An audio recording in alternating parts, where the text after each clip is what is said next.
No sitten mennään siihen, että miksi ylipäänsä syömishäiriöstä koskaan toivutaan. Yleensä aina siihen, että tapahtuu joku muutos, niin siihen tarvitaan motivaatio ja motivaattori, eli joku asia, jonka takia halutaan tehdä se muutos. Ja on hirveän tavallista, että silloin kun syömishäiriötä hoidetaan, niin käytetään paljon tämmöisiä ulkoisia motivaattoreita, eli sitä muutoksen tarvetta tietyllä tavalla kaadetaan siihen sairastuneeseen ulkopuolelta ilman, että se sisäsyntyisesti millään tavalla herää. Ja se on siinä alkuvaiheessa, kun ollaan siellä esiharkinta- ja harkintavaiheessa, ja joskus jopa siellä valmisteluvaiheessakin, niin kun sitä omaa muutosmotivaatiota ja toipumisrohkeutta on vielä kovin vähän, niin on pakko vähän niin kuin käyttää semmoista niin kuin keppiä ja porkkanaa sitten, jotta asiat liikkuisivat jonnekin suuntaan. Ja miksi näin täytyy tehdä, niin muistutan vielä siitä, että mitä kauemmin se syömishäiriö saa olla rauhassa ilman, että kukaan puuttuu ja se sairastunut vaan oireilee, niin sen hankalammaksi tulee yleensä siitä toipua, kun ne rutiinit juurtuu tuonne meidän aivoihin. Siitä on entistä vaikeampi päästä eroon ja sitten tietysti voi tulla jo ihan semmoisia fyysisiä seuraamuksia siitä pitkään jatkuneesta oireilusta, joka sitten haittaa, vaikka toipuiskin, niin ihmisen elämää sitten myöhemmin vuosikausia. Mutta ulkoisista motivaattoreista tavallisimpia, varsinkin alkuvaiheessa käytettyjä, on yksityisyyden rajoittaminen. Ja ne tavanomaiset konstit ovat sitä, että valvotaan niitä ruokailuja, on erinäköisiä liikuntakieltoja, mitä asetetaan, ja sitten on juuri näitä tämmöisiä, että esimerkiksi huoneen ovea pidetään auki tai jopa otetaan pois, jotta ei pystyisi vaikkapa salaa jumppaamaan tai vahingoittamaan itseään siellä huoneessa. Tyhjentäytymiskäyttäytymistä estetään vessakiellolla esimerkiksi ruokailujen jälkeen ja niin edelleen. Nämä on tietysti tämmöisiä niin kuin ihmisen toimintaan aika vakavalla tavalla puuttumista, mutta kun muistaa, että kyseessä on vakava sairaus, joka ei nyt ihan itsestään häviä mihinkään, niin noi on siinä kohtaa ihan perusteltuja. Niiden tarkoitus on saattaa se ihminen semmoiseen tilanteeseen, jossa hän itse alkaisi olla jo motivoitunut tekemään asioita ja itse pysymään sitten terveenä. Toinen asia, mitä käytetään ulkoisena motivaattorina, on elämän tauottaminen. Siitä vähän jo puhuin viime kerralla, kun oli tästä ajatuksesta, että life stops until you eat.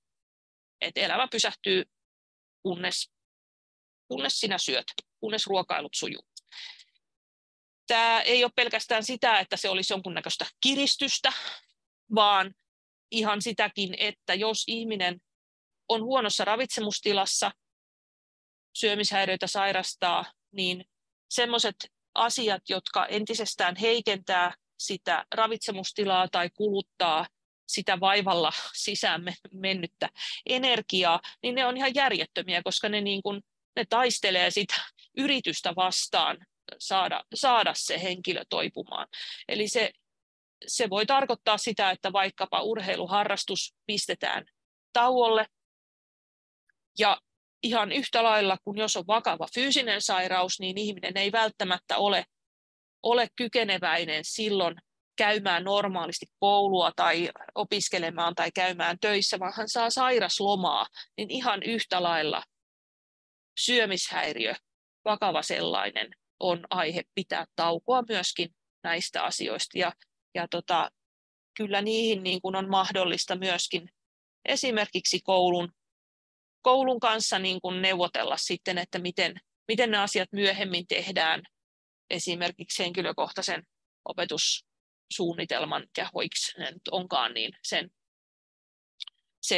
avulla. Se voi tarkoittaa myöskin sitä, että sellaiset asiat, mitä vaikka perhe tekee yhdessä, lomamatkat ja semmoiset, niin voidaan jättää tauolle niin kauan, kunnes se syöminen sujuu, jotta ne ei esimerkiksi vaaranna sitä toipumista. Sitten mitä käytetään myöskin on sitten se porkkana, eli ne palkinnot ja täkyt, ja aika usein ne on just tämmöisiä lisävapauksia. Mutta just eilen itse asiassa luin yhdestä kansainvälisestä ryhmästä, siellä moderaattori kirjoitti sinne, että aina niin kuin vastuu tulee ennen vapautta. Eli ennen kuin ruvetaan antaa täydellisen vapaita käsiä mihinkään, niin pitää muistaa se, että täytyy niin kuin sen toipuvan osoittaa, että hän myöskin pystyy kantamaan sitä vastuuta siitä asiasta. Tämä nimittäin hyvin helposti voi esimerkiksi mennä semmoiseen, kun vaikkapa jossain osastohoidossa voi olla tämmöisiä tilanteita, että sanotaan, että on joku tietty painolukema, jolla nyt sitten joudutaan osastolle, ja sitten sieltä pääsee pois, kun se paino on saavutettu. No niin kuin siitä aikaisemmasta diasta nähtiin, niin se fyysinen toipuminen niin on vielä aika siellä alkuvaiheessa, ja tämmöinen esimerkiksi näiden vapauksien kytkeminen puhtaasti siihen painoon ilman, että siinä on mitään käyttäytymisen tasolla olevaa tai just sen vastuun kantamisen osoittamista, niin voi sitten johtaa semmoiseen, että nämä sairastuneet manipuloi sitä painoansa ja niin kuin syö itsensä pois osastolta, että pääsee kotiin takaisin häröilemään, tai sitten tosiaan yrittävät manipuloida sitä painoa niin, että näyttää siltä, että se on jonkun tietyn arvon yläpuolella niin, että he eivät joudu sinne sairaalaosastolle.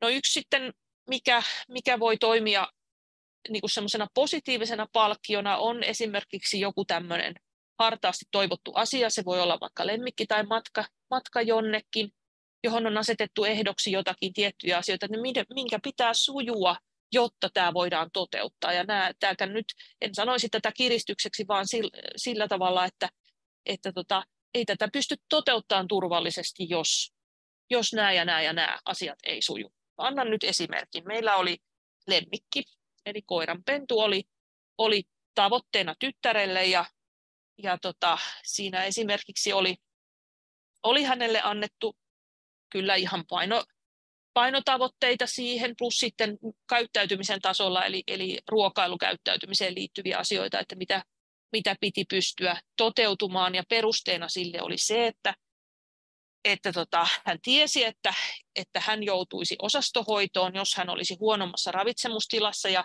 on ihan niin kuin turha hankkia hänelle koiranpentua, jos hän on itse siellä osastolla eikä pääse sitä koiranpentua hoitamaan ja siitä nauttimaan. Näin sitä perusteltiin. Samaten, että jos hän on liikuntakielossa huonon ravitsemustilan takia, niin hän ei voi leikkiä sen koiran kanssa ulkona eikä ulkoiluttaa sitä tuolla, niin sekin on taas semmoinen, mikä sitten todella harmittaisi, että siinä oli hänelle semmoinen motivaattori, jonka takia hän sitten ponnisteli, että se syöminen sujuisi ja paino nousisi. No, mutta nämä on tosiaan niin kuin tietyllä tavalla ulkoa annettuja motivaattoreita, jotka eivät lähde sieltä ihmisen sisältä.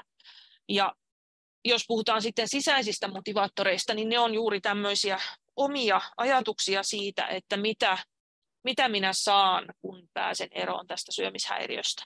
Ja yksi tärkeimmistä on varmasti tuo oma autonomia, eli että minuahan se syömishäiriö ei muuten määrää, vaan mä olen vapaa sen säännöistä.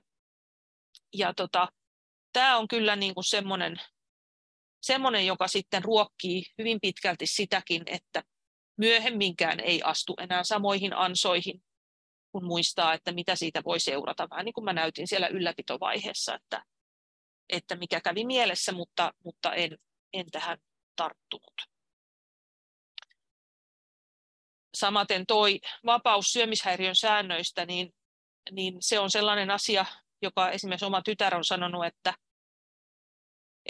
se, että niille viimeisillekin säännöille pystyi antamaan piupaut, että ei tarvinnut enää laskeskella päivän kokonaiskaloriannosta, niin se vapautti ihan hirveästi henkistä energiaa, jota pystyi sitten käyttämään kaikkeen muuten, kuten esimerkiksi vaikka just niiden kaverussuhteiden ylläpitämiseen ja tämmöisiin asioihin, jotka sen sairauden aikana oli ollut siellä niin kuin ihan taka-alalla.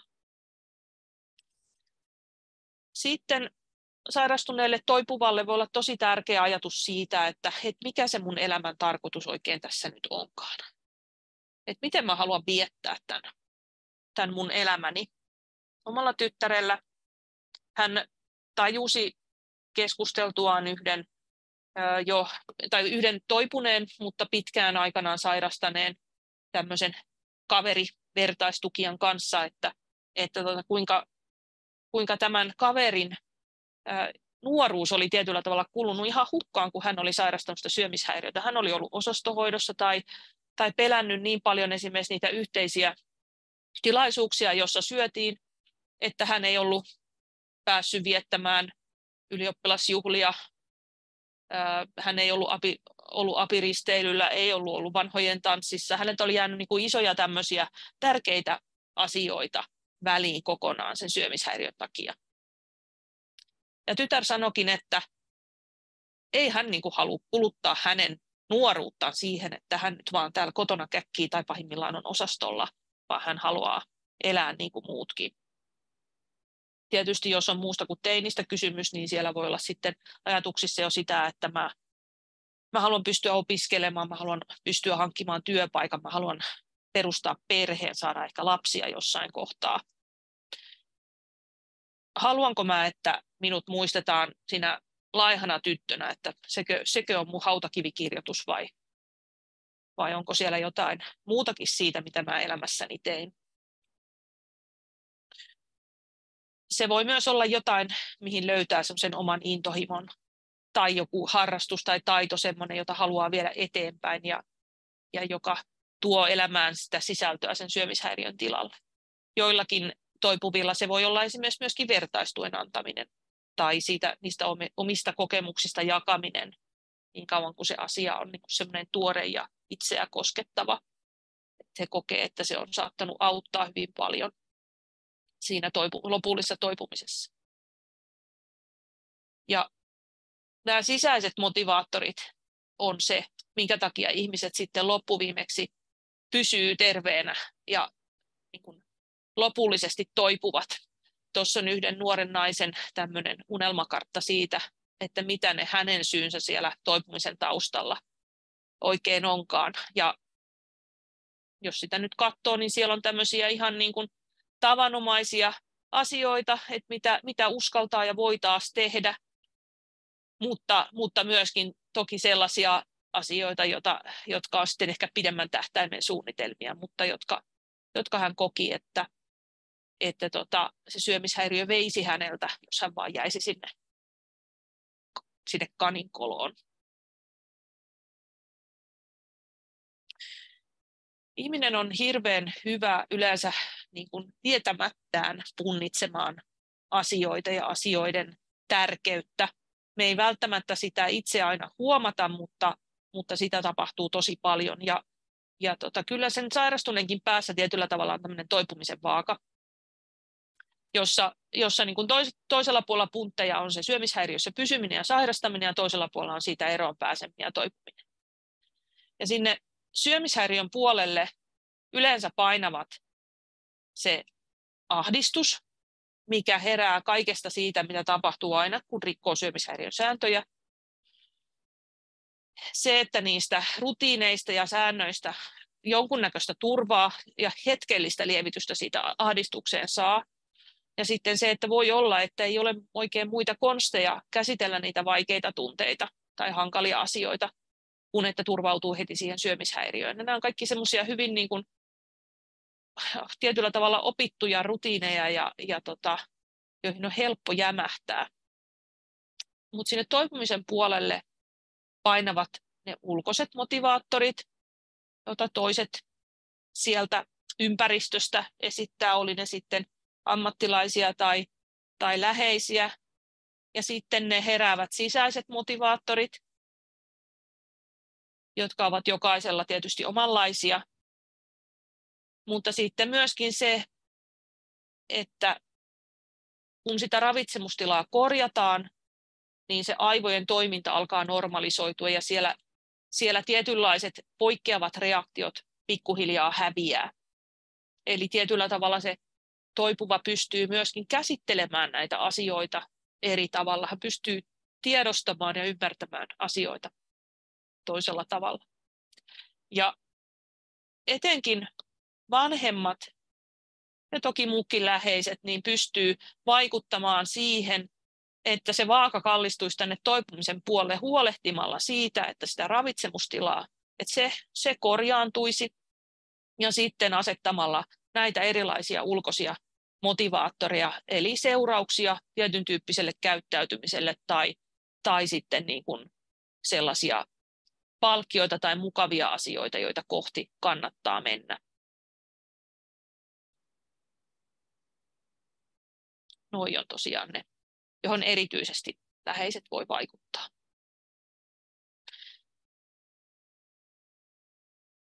Tosiaan ei kannata uskoa, että se syömishäiriö niin kuin pikkuhiljaa jotenkin vaan tajanomaisesti häipyisi takavasemmalle, vaan kyllä se tosiaankin tarvii muutosta jollain tavalla, ja harvoin se muutos nyt ihan sattumalta syntyy, ei ainakaan oikeaan suuntaan, vaan kyllä sitä täytyy vähän niin kuin suunnitella.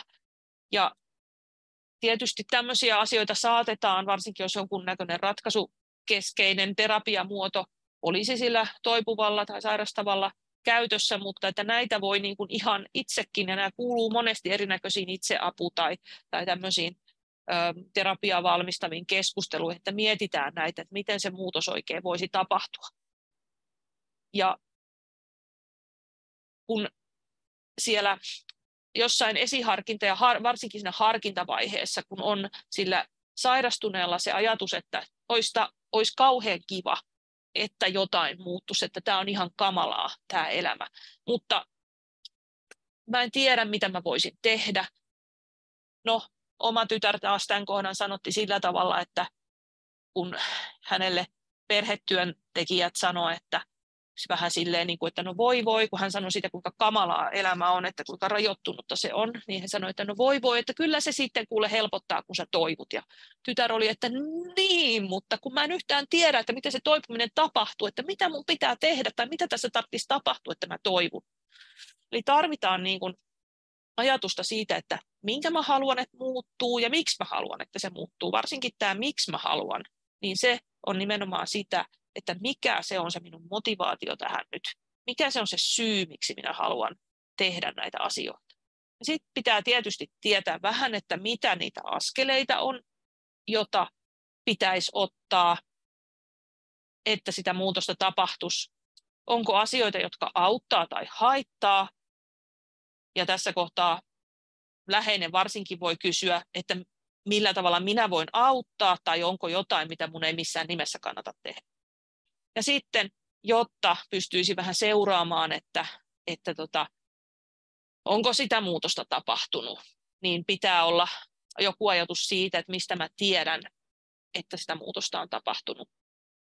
Senkin takia on hyvä, että on jonkunnäköinen suunnitelma tai ajatus siitä, että mitä hän tässä nyt tekisi ja tapahtuisi, koska silloin kun on vaikeaa, niin elämä on yhtä harmaata tai mustaa mössöä pahimmillaan, niin ei sitä välttämättä erota semmoisia positiivisia asioita, jos ei niitä erityisesti tarkastele tai jos kukaan ei kerro, että minkä näköinen muutos nyt on jo tapahtunut. Ja tässäkin esimerkiksi läheiset voi olla tosi paljon apuna sanoen, että kuule kuukausi sitten sulta ei vielä onnistunut ollenkaan tämä asia, mutta nythän sä teet sitä jo, että kun se sairastunut saattaa sanoa, että ei tästä tule mitään ja tämä on aina vaan niin vaikeaa ja niin edelleen, niin niitä, että joku osoittaa niitä muutoksia, se on tosi tärkeää.